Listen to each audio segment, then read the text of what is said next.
Okey, Assalamualaikum ya. Salam sejahtera, salam GBN, salam Malaysia, salam kuasa ketiga. So, jika audio jelas, boleh tolong maklumkan kepada saya seperti biasa ya, share ramai-ramai dan sertai Telegram saya, Regi JC Ritaudin. Baik, hari ini Datuk Seri Anwar Ibrahim sudah mengumumkan kabinet yang dirombak ya. Dirombak. Okey.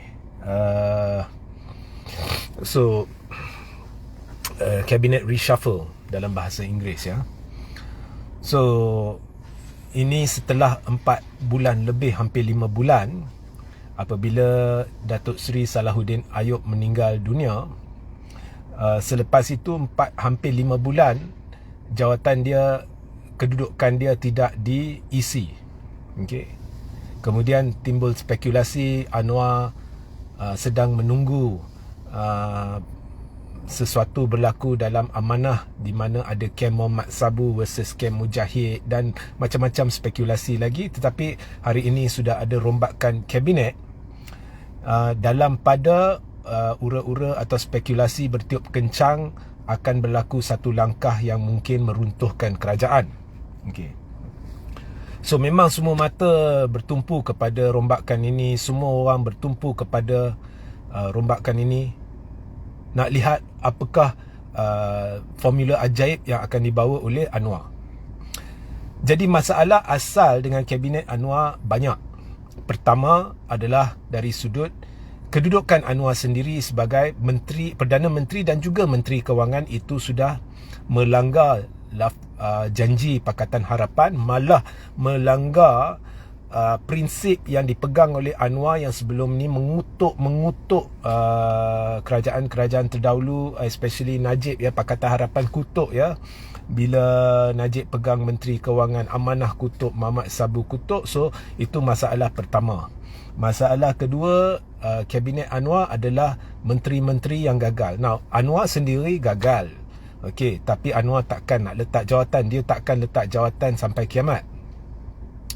So, daripada mengharap Anwar meletakkan jawatan, jadi kita mengharapkan dia akan lakukan sesuatu untuk menangani krisis-krisis yang melanda di negara ini yang tidak sepertinya sebelum ini dalam sejarah, iaitu krisis mata wang, krisis ekonomi ya, pelabur tidak yakin, equity semua mengalir keluar negara berbilion-bilion ringgit berbulan-bulan lamanya, ekspor merudum.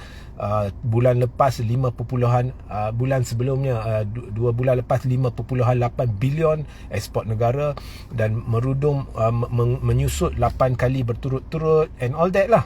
So teruk ya. Kemudian krisis bahan makanan, cara isu makanan ditangani, tidak ada jawatan kuasa yang diumumkan untuk meneliti, mengkaji, menggariskan satu dasar dan sebagainya untuk mengatasi atau menangani isu krisis bekalan makanan yang tidak sepertinya sebelum ini, dan macam-macam lagi. So kita harapkan sekurang-kurangnya kalau Anwar tidak boleh mengeluarkan satu dasar kerangka kerja pemulihan, dia ubah menteri-menteri yang berkaitan. So ini adalah dua masalah besar dalam kabinet Anwar. Dan dulu masa Anwar mula-mula mengumumkan kabinet, dia kata kabinet ini adalah kabinet yang dikecilkan ya. Kabinet yang dikecilkan sedikit lah, bukan banyak lah kan, dikecilkan, kononnya nak jimat. Jadi daripada dia menjadi Perdana Menteri dulu sehingga sekarang, keadaan ekonomi bertambah buruk, mata wang bertambah buruk, tetapi dulu dia nak berjimat, sekarang tiba-tiba tak perlu berjimat. Dalam pada kerajaan itu gagal, dia tambah bilangan menteri, dia tambah bilangan kementerian, dia tambah bilangan timbalan menteri. Jadi menteri tambah 3, tak silap saya, timbalan menteri pun tambah 3. Okey. Dan kemudian menteri-menteri yang berkaitan dengan krisis-krisis yang melanda tidak berubah. Rafizi Ramli yang telah mengeluarkan kenyataan-kenyataan yang memarahkan tokoh-tokoh perniagaan, memarahkan rakyat, yang gagal melaksanakan apa yang dia kata dia boleh laksanakan, yang gagal berfungsi sebagai menteri yang mampu menangani isu ekonomi, kekal sebagai menteri berkenaan.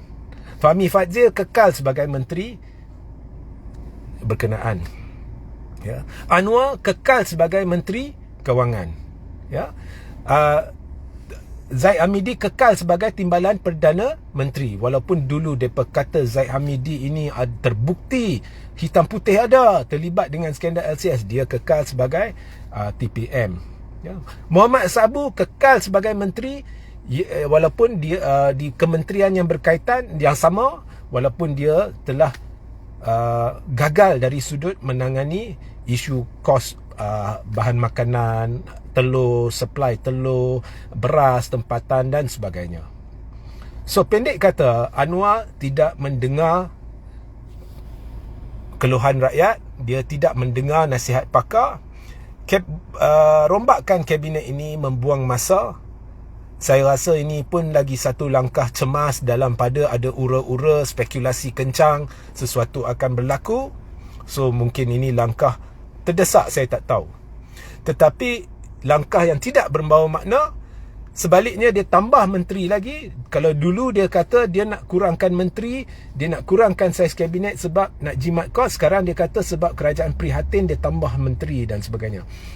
Hang tambah menteri banyak mana pun, menteri-menteri yang gagal tu hang maintain. So daripada itu saya dapat gambaran Anwar takut. Dia Perdana Menteri lemah.